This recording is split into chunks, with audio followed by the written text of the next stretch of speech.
Hello students, welcome to iTube classes. My name is Mayuri Bhagwani and today we will be discussing two different topics of current affairs 2021. So let us see what are today's topics. So पहला topic है हमारा किसान credit card scheme and second is Gurudwara reform movement and then we will take up a question on previous topics.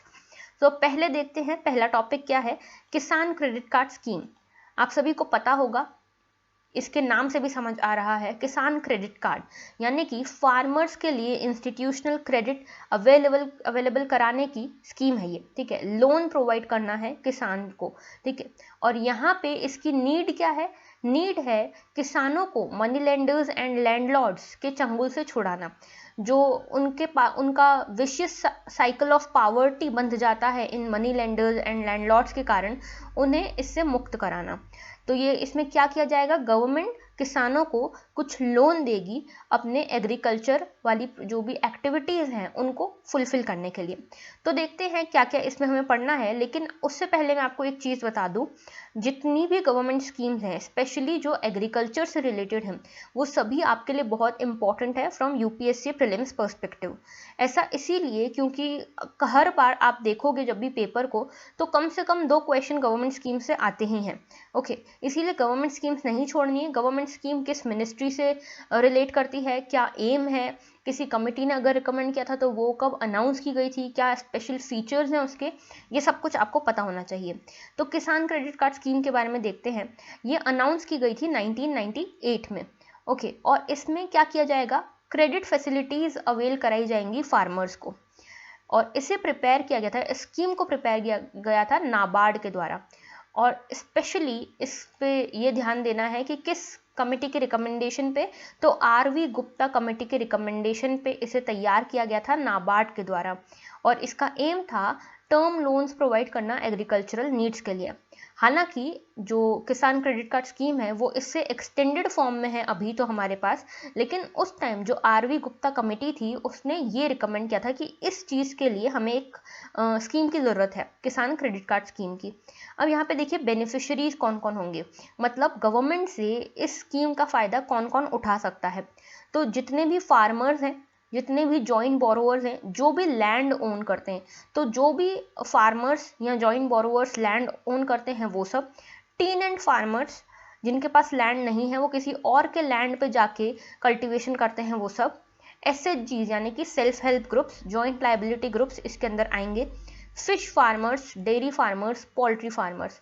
अब इन तीनों को 2018 में ही add किया गया है स्कीम के अंतर्गत, ठीक है। तो यहाँ पे ये चीज़ बहुत इंपॉर्टेंट है, यूपीएससी में आपसे सीधे पूछ सकते हैं कि क्या सिर्फ वो फार्मर्स जो लैंड ओन करते हैं वो एलिजिबल हैं इस स्कीम के लिए, तो नहीं, उनके अलावा टीनेंट फार्मर्स भी हैं, फिश, पोल्ट्री, डेयरी फार्मर्स भी हैं और एसएचजीज भी हैं।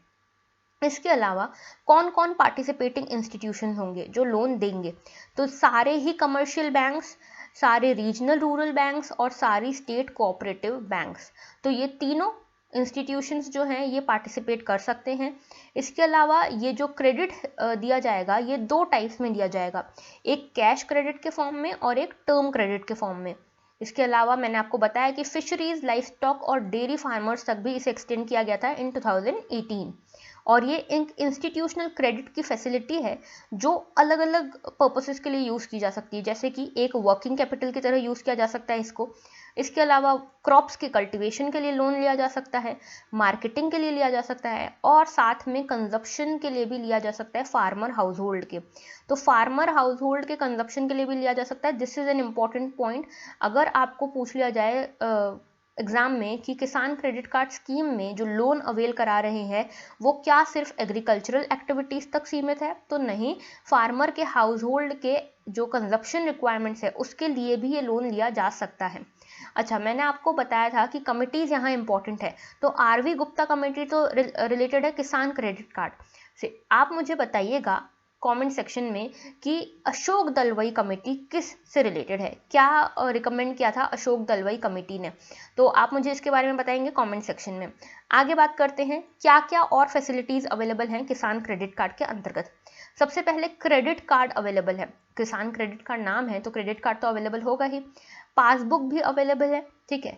इसके अलावा विड्रॉवल किया जा सकता है, रीपेमेंट भी किए जाएंगे, ठीक है। मतलब अगर आप विड्रॉ करते हैं कुछ मनी को किसान क्रेडिट कार्ड से, तो आपको उसको विद इन 12 मंथ्स यहाँ पे रीपे करना है, ठीक है, with in a limit. And ये जो रीपेमेंट का ऑप्शन है ये आपको मैक्सिमम 12 मंथ्स के अंतर्गत आपको रीपे करना है। और ये जो कार्ड है ये वैलिड रहेगा 3 से 5 सालों के लिए, okay, depending on the annual review कि आपका परफॉर्मेंस कैसा है किसान क्रेडिट कार्ड को लेकर। अगर आप एक किसान हैं, आपने कुछ विड्रॉ किया इसके स्कीम के अंतर्गत, कुछ मनी विड्रॉ करी पहले साल, तो आप कितनी जल्दी उसको रीपे कर रहे हैं या नहीं, उसी बेसिस पे आपके जो कार्ड है उसकी वैलिडिटी को एक्सटेंड किया जाएगा। इसके अलावा कन्वर्जन एंड रीशेड्यूलमेंट ऑफ लोन्स किया जा सकता है। अगर आपको नुकसान हुआ है खेती में या आपकी कोई क्रॉप डैमेज हो गई है नेचुरल कैलेमिटीज़ के कारण, तो आप उस लोन को रीशेड्यूल करा सकते हैं। देन जो भी क्रॉप लोन इसके अंदर दिए जाएंगे वो राष्ट्रीय कृषि बीमा योजना के अंतर्गत कवर किए जाएंगे, ठीक है। तो जो भी लोन इसमें दिया जाएगा राष्ट्रीय कृषि बीमा योजना के अंतर्गत उसे कवर किया जाएगा। This is an important point, okay. और इसमें ना सिर्फ एग्रीकल्चरल एक्टिविटीज़, ना सिर्फ फार्मर का जो हाउस होल्ड है उसके कंजप्शन रिक्वायरमेंट्स, इसमें इंश्योरेंस भी अवेलेबल है डेथ या परमानेंट डिसेबिलिटी के केस में। अगर कोई भी एक्सीडेंट के कारण जो फार्मर है उसकी डेथ हो जाती है या परमानेंट डिसेबिलिटी हो जाती है, तो उस केस में किसान क्रेडिट कार्ड आपको इंश्योरेंस भी प्रोवाइड करता है। तो this is an important scheme, ठीक है। हमने सारे इसके फीचर्स भी पढ़ लिए हैं। आपको मुझे बताना है कि क्या ये स्कीम सेल्फ हेल्प ग्रुप्स के लिए भी अवेलेबल है। इस स्कीम में क्या सिर्फ टर्म लोन्स दिए जाते हैं, कैश लोन्स नहीं दिए जाते हैं? क्या ये स्कीम में विड्रॉवल की फैसिलिटी है, और अगर है तो कितने टाइम में रीपेमेंट करना होता है? ये सारी चीज़ें आपको याद रखनी है। बढ़ते हैं अगले टॉपिक की तरफ। So the next topic here is gurudwara reform movement. Now see, gurudwara reform movement इसीलिए न्यूज़ में था क्योंकि इसी का एक इवेंट था जो कि था श्री नानकाना साहिब मैसेकर, ठीक है। ये इसी के अंतर्गत एक इवेंट हुआ था। इस इवेंट को 100 साल पूरे हुए हैं, ओके। तो इसीलिए ये मूवमेंट हमारे लिए इम्पॉर्टेंट हो जाता है। आपको पता है यूपीएससी में हर इवेंट जिसको 100 साल 200 साल ऐसे कंप्लीट हुए होते हैं वो इवेंट्स इंपॉर्टेंट हो जाते हैं। तो देखो ये रिफॉर्म मूवमेंट था। रिफॉर्म मूवमेंट कैसा रिफॉर्म मूवमेंट था? स्पेशली रिलीजियस मूवमेंट था ये, ठीक है। और कुछ हद तक इसमें सोशल एलिमेंट्स भी शामिल थे। अब देखो इसको ऐसे समझ सकते हैं हम कि आप सभी को पता होगा जितने भी रिलीजियस प्लेसेस हैं, जैसे कि कोई गुरुद्वारा हो गया, कोई टेम्पल हो गया, कोई मॉस्क्यू हो गया, ये सभी इन सभी को एक पब्लिक प्रॉपर्टी माना जाता है ना। और ये पब्लिक प्रॉपर्टी है क्योंकि ये रिलीजन से रिलेटेड है। लेकिन स्टार्टिंग से ऐसा नहीं था। जब ब्रिटिशर्स आए तो उन्होंने एक चेंज किया गुरुद्वारास के एडमिनिस्ट्रेशन में।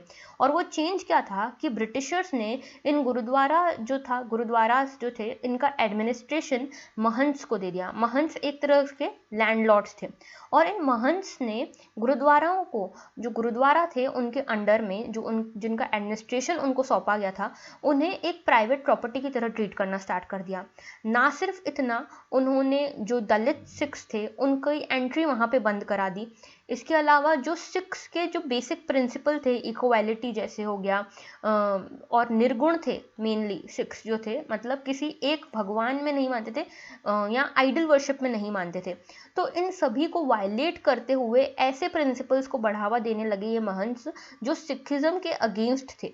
तो इन्हीं के अपोजिशन में गुरुद्वारा रिफॉर्म मूवमेंट चला, और उसी का एक इवेंट था श्री नानकाना साहिब मैसेकर। इसको आप ऐसे समझ सकते हैं, जो नॉन कोऑपरेशन मूवमेंट हुआ था उसके पहले जलियांवाला बाग मैसेकर हुआ था, ठीक है, जिसके कारण नॉन कोऑपरेशन मूवमेंट ने और ज़्यादा आग पकड़ी। उसी तरह श्री नानकाना साहिब मैसेकर के कारण गुरुद्वारा रिफॉर्म मूवमेंट में एक बड़ी लीप आई, ठीक है, एक बड़ा उछाल आया। अब ये क्या है समझते हैं शुरू से। देखिए गुरुद्वारा रिफॉर्म मूवमेंट जो है ये बेसिकली 1920 से 25 के बीच का एक मूवमेंट है, और सिखों का मूवमेंट है। और ये मूवमेंट का एम क्या था? Liberation of gurudwara from mahants. मैंने आपको बताया उदासी महंत्स को ब्रिटिशर्स ने गुरुद्वाराओं को एडमिनिस्टर करने की जो रिस्पॉन्सिबिलिटी थी वो सौंप दी थी, और इन महंत्स ने इन प्रॉपर्टीज़ को अपनी प्राइवेट प्रॉपर्टी की तरह ट्रीट करना स्टार्ट कर दिया। नाउ यहाँ पे ये जो गुरुद्वारा रिफॉर्म मूवमेंट है, ये एक तरह से सिख सभा मूवमेंट जो 1873 का मूवमेंट है, इसी का ऑफशूट है। ओके, इसी से इंस्पायर्ड ये मूवमेंट है। ये मूवमेंट जो है, इसमें महंत ने ऐसी प्रैक्टिसेस को बढ़ावा दिया, जैसे आइडल वर्शिप को बढ़ावा दिया, दलित्स के साथ डिस्क्रिमिनेशन किया, ड्रिंकिंग को बढ़ावा दिया, जो एक्चुअल में सिखिज्म के अगेंस्ट थी, सिखिज्म के जो बेसिक टेनेट्स हैं उनके अगेंस्ट थी। कभी भी गुरु नानक देव ने ऐसी जो प्रैक्टिसेस हैं उनको कभी भी बढ़ावा नहीं दिया था, पर ऐसे महंत जो थे, ये इन चीज़ों को बढ़ावा दे रहे थे, और जो लोग इसका विरोध करते थे उनको सप्रेस कर दिया जाता था ब्रिटिश गवर्नमेंट के द्वारा और इन महंट्स के द्वारा। इसीलिए गुरुद्वारा रिफॉर्म मूवमेंट स्टार्ट किया गया। इसी रिफॉर्म मूवमेंट को अकाली मूवमेंट भी कहा जाता है, ठीक है, जिसमें कई सारे सिख्स ने अपनी लाइफ सेक्रीफाइस करी, कई को इम्प्रिजनमेंट हुआ, कई को एट्रोसिटीज़ फेस करनी पड़ी और कई की डेथ भी हो गई, ठीक है। इसी के अंदर एक शिरोमणि गुरुद्वारा प्रबंधक कमेटी थी, ठीक है, इसे बनाया गया 1920 में, इसी एम से कि ये लड़ेगी इस कॉज के लिए। किस कॉज के लिए? गुरुद्वारास को लिबरेट कराने के कॉज के लिए। और आगे जाके इसने ऐसा किया भी। आगे जाके एक एक्ट आता है इस मूवमेंट के कारण ही, इस मूवमेंट के रिजल्ट के तौर पे एक एक्ट पास किया जाता है, जिसमें ये जो कमेटी है, शिरोमणि गुरुद्वारा प्रबंधक कमेटी, इसको एक डेमोक्रेटिक बॉडी बनाया जाता है और इसको सारी रिस्पॉन्सिबिलिटी सौंप दी जाती है गुरुद्वारास को एडमिनिस्टर करने की। एंड शिरोमणि अकाली दल भी बनाया गया था, जो 1920 में ही बनाया गया था। ओके, और इसी के पैरेलल हमारे इंडिया में फ्रीडम स्ट्रगल चल रही थी, जिसको हम बोलते हैं non cooperation movement, Gandhi ji के लीडरशिप में। आगे बात करते हैं शिरोमणि प्रबंधक कमेटी की, गुरुद्वारा कमेटी की। देखिए, ये जो कमेटी है, मैं जिस एक्ट की बात कर रही थी वो गुरुद्वारा एक्ट 1925 था, ठीक है। उसमें इस कमेटी को रिस्पॉन्सिबिलिटी दी गई गुरुद्वारा को एडमिनिस्टर करने की। और ये गुरुद्वारा कहाँ कहाँ के थे? पंजाब, हरियाणा, हिमाचल और चंडीगढ़, इन 4 स्टेट्स एंड यूनियन टेरिटरी के जितने भी गुरुद्वारा थे, इनको एडमिनिस्टर करने की जो रिस्पॉन्सिबिलिटी थी वो इस कमेटी को दी गई। इसमें 140 इलेक्टेड मेंबर्स होते हैं, डेमोक्रेटिक बॉडी है, और 20 seats are reserved for schedule caste 6, ठीक है। और ये टेन्योर इसका रहता है 5 ईयर्स, तो ये चीज़ हमें पता होनी चाहिए। नाउ, नानकाना साहिब मैसेकर, जिसको 100 साल पूरे हुए हैं, उसके बारे में बात कर लेते हैं। देखो, 1921 में क्या हुआ था, जो सिख्स इस महंस वाली जो प्रथा थी, जो सिस्टम था, उसका विरोध कर रहे थे। और ये सब जो सिख्स थे, ये 100 सिख्स थे, 100 से भी ज़्यादा सिख्स थे। ये नॉन वायलेंट रेजिस्टेंस कर रहे थे यहाँ पे, ठीक है, बिना किसी वायलेंस के यहाँ पे रेजिस्ट कर रहे थे वो इस जो सिस्टम था उसे। इन 100 से भी ज़्यादा सिख्स को ब्रूटली किल कर दिया गया by Narayan Das. He was the mahant of Nankana Sahib. Nankana Sahib is the birth place of Guru Nanak. तो नानकाना साहिब के महंत नारायण दास ने यहाँ पे 100 से ज़्यादा सिख्स को, जो नॉन वायलेंट तरीके से प्रोटेस्ट कर रहे थे इस सिस्टम के खिलाफ, उनको मार दिया, ठीक है। And this was known as Nankana Sahib massacre, जिसको अभी अभी 100 साल पूरे हुए हैं। इसी के विरोध में इंडियन नेशनल कांग्रेस में गया सेशन में एक रेजोल्यूशन भी पास किया गया 1921 में। और इसी के अंतर्गत SGPC यानी कि सिख गुरुद्वारा प्रबंधक कमेटी जो थी, इन्होंने अपनी एक प्रोब टीम बनाई, जिसमें इन्होंने महात्मा गांधी को भी बोला कि आप भी इसका पार्ट बनिए। और इसी के अंदर एक रिजोल्यूशन भी पास किया गया, जिसमें नॉन कोऑपरेशन मूवमेंट को सपोर्ट किया गया सिख्स के द्वारा, क्योंकि उन्हें भी दिख रहा था कि किस तरह से ब्रिटिशर्स उनके गुरुद्वारास तक को नहीं छोड़ रहे। उन्होंने गुरुद्वारास को भी अपनी ही पॉलिटिक्स का पार्ट बना लिया है। तो यहाँ पे सिख्स ने इस ही इवेंट के बाद से इस सिख गुरुद्वारा प्रबंधक कमेटी ने महात्मा गांधी को नॉन कोऑपरेशन मूवमेंट में सपोर्ट किया। So this was the topic. Okay, यहाँ पे अब हम देख लेते हैं क्वेश्चन अबाउट द लास्ट या प्रीवियसली डिस्कस्ड टॉपिक। तो the question is mark the correct statement about Nanda Devi national park. यहाँ पे देखिए, पहला आपका स्टेटमेंट है, it was established as Sanjay Gandhi national park in 1982। So yes, this statement is correct. Then it is a UNESCO World Heritage Site. Yes, this statement is also correct. And third statement is, it is drained by river Rishi Ganga. Yes, this statement is also correct. So the answer to this question is all of the above. So this was all for today. Thank you for watching.